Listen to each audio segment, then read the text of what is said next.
Welcome to Uncommon Provision. You are here today to talk about false gods with Dr. Dean and Amber.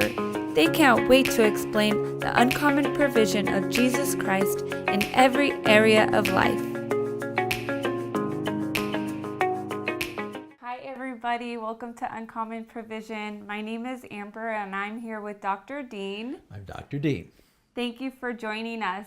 I have been saved my whole life, but I too didn't know there was false idols and also having false gods in my life. I just thought there was images that were pretty or that just seemed like sinful, and Dr. Dean actually taught me something, and as he taught me, I learned from God to confirm it. So I want him to teach all of you what I didn't know, even though I knew Jesus and God and I knew about false idols, and I had no clue that I was actually attached to false gods and idols that had some type of power over me. And I want Dr. Dean to talk about that. So Dr. Dean, can you explain to the audience I'd love to. what you showed me about false idols and false gods and what God really means about that? All right. When he shares that in the Bible. When we're working in the world as a human being, we are interacting with the spiritual world. We don't see the spiritual world, but we see the effects of the spiritual world. We don't see the wind, but we see the leaves blow, and in the process of interacting with the world, we find that there are curses and blessings. And when we're cursed, things just don't work out. Yeah. And we have problems. And when they're blessings, we overcome. Yeah. We go from lack to prosperity, from illness to health, from being humiliated to being exalted, to being defeated to having victory. These are the signs of the blessings of God. God is very smart. You know that he's got to be smart. He created the universe and he knows how to guide human beings into wise and kingdom behavior and thinking. And when he sees someone deviate from that and move away from that, he'll oftentimes back off and let that person learn the lesson of dealing with the occult, dealing with the dark side. Doesn't that make sense? That he'll just kind of wait for a little bit, especially Christians, that he'll let them kind of understand the consequence of doing that sort of thing. And that is oftentimes a foundation for a curse. Dabbling in the occult, having a sign of the occult in your presence, in your home, in your car, I've even seen it around a person's neck. Yeah. A peace sign, which ultimately is a sign of being crucified upside down and a blasphemy against the true cross. So these are ways of exhibiting rebellion against God. Many times it's unknown, so it's not really a rebellion, but it's just an unknowing participation in the occult. And if you're a spirit from the other side and you see a person dealing with those signs and having symbols like that in their home, it gives them boldness in interacting with that person and with that home. It's like a portal of entry or a legal right to be able to come in. So things that would seem innocuous, like for example, my dream catcher. Your dream catcher. I had one in my car and I loved Jesus and he saved my life. And those are common things, elements in the American Indian world. And I can understand that because they honor their ancestral spirits. They want to take care of any kind of problem that might exist there by prayer. And they're even Christian and they want to, but they can't commune with those spirits and not incur the wrath of God, not incur the curses that come along with dealing with anyone less than the perfect will of your Father in heaven.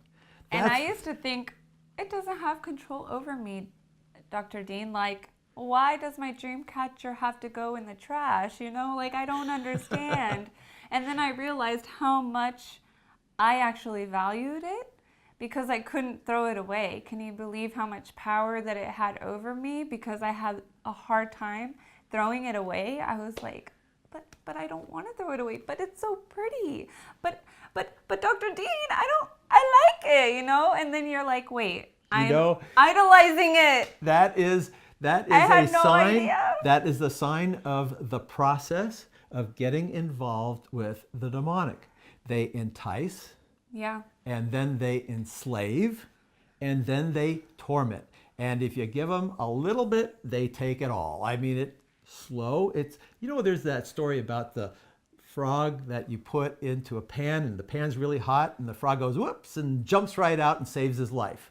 That's the way you want to be with these emblems. I don't know if I want to be a frog, but Amulets, you know, all of the potions, Right. all of the occult symbolism, the pentagram, 3 6s. Boy, I see 3 6s. I want to just get away from that. I mean, there are ways of I go to being. yoga and the Hindu god is right in front of me and I'm like, I'm just stretching. Now here's That's here's the deal. If you go into yoga as a representative of God with His Holy Spirit, knowing that that is a sign of worshiping a false god, and you stand your ground, you can literally lead people with your light out from that false god.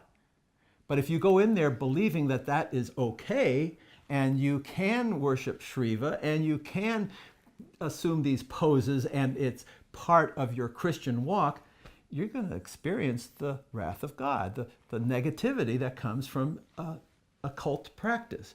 So I don't want the wrath of God. That's I right. want the love of God. And you know, the Holy Spirit will protect you. The Holy Spirit will help you to understand. He will reveal it to you. I've actually seen the demonic. I have seen the presence of evil. And I know that I feel it too. I don't Right. know if you felt it, but I felt I feel it. that, you know, it's a cold feeling. It's a hair standing up on the back of your Sometimes it's like hurting my arm because I'm just like, there's so much negativity, I can feel it. Yeah. And if it's coming at you and you go into that fortress, that place of strength with the Lord, right? Not only can you withstand it, but you can take that whole thing apart and have it resolve into good. He turns all things to good. So do you recommend that if you're around items that seem like idols or false gods, to see how you feel in those situations, and if your heart is full of God's love or if you feel empty? I'll share with you a story of a friend of ours who is a national exorcist, known throughout the world for deliverance. And he comes over to our house and he has some friends with him, and he sees some things hanging on the wall. Well, they were temple rubbings from Thailand, and my parents had gotten them when they were there. So it was a gift from somebody. Oh, my mom gave them to me, and That's she special, said, right? "This Your is." mom gave it to you. And I thought they were perfectly innocuous.